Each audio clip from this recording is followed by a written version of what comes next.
नमस्कार मंडळी, cafe at home चॅनलवर तुमचं पुन्हा एकदा स्वागत आहे. आज आपण बनवणार आहोत बकलावा. तर मी इथे ट्रे सेट करून घेतलेला आहे. त्याच्यावर एक लेयर पण टाकलेले आहे. एक शीट टाकून घेतलेले आहे.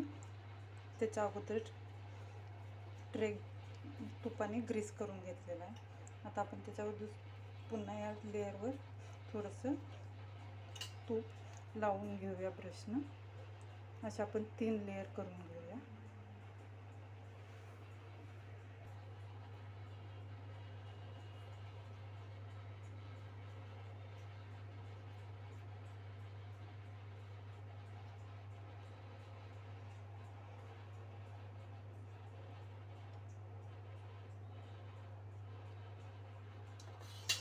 आता आपण याच्यावर परत तूप लावून घेऊया. अशा 3 लेयर करून घेऊया. अगोदर मी ड्रायफ्रूट टाकून घेतलेले. याच्यात काजू, बदाम आणि पिस्ते मिक्स आहे. तुम्ही तुमच्या आवडीनुसार ड्रायफ्रूट घेऊ शकता. आता आपण याच्यावर दुसरी शीट लावून घेऊया. पाहू शकता तर मी याच्यावर परत 3 लेयर लावलेले आहेत. आता त्याच्यावर परत ड्रायफ्रूट लावून घेऊया. ड्रायफ्रूट टाकायच्या अगोदर मी शीटला थोडंसं तूप लावून घेतलेलं आहे.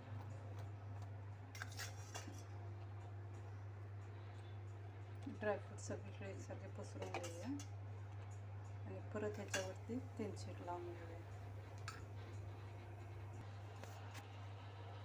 तुम्ही पाहू शकता 6 लेयर झालेले आहेत लावून. आता आपण हे मायक्रोवेव्हमध्ये ठेवून देऊया. 20 ते 25 मिनटामध्ये आपण पुन्हा एकदा चेक करून बघूया.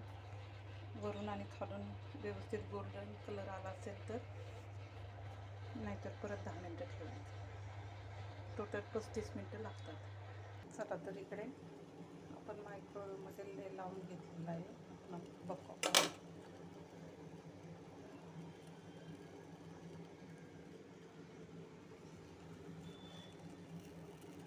मायक्रोवेव्हमध्ये आपण आपला बकवाला लावून घेतलेला आहे. तिकडे तिकडे शुगर सिरप बनवून घेऊया. मी इथे अर्धा कप पाणी घेतलेलं आहे आणि 1 वाटी साखर घेतलेली. जास्त थिक कन्सिस्टन्सी नाही ठेवायची आणि जास्त पातळ कन्सिस्टन्सी पण नाही ठेवायची.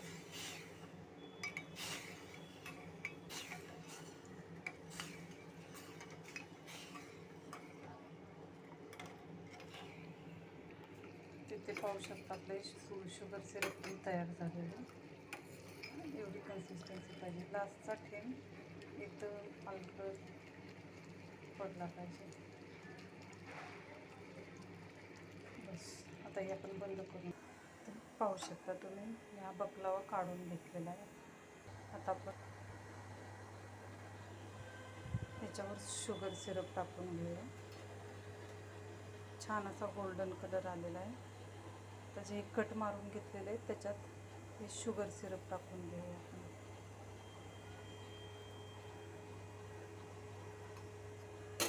याला एकदम थंड व्हायला ठेवून देऊया आता थोडा वेळ.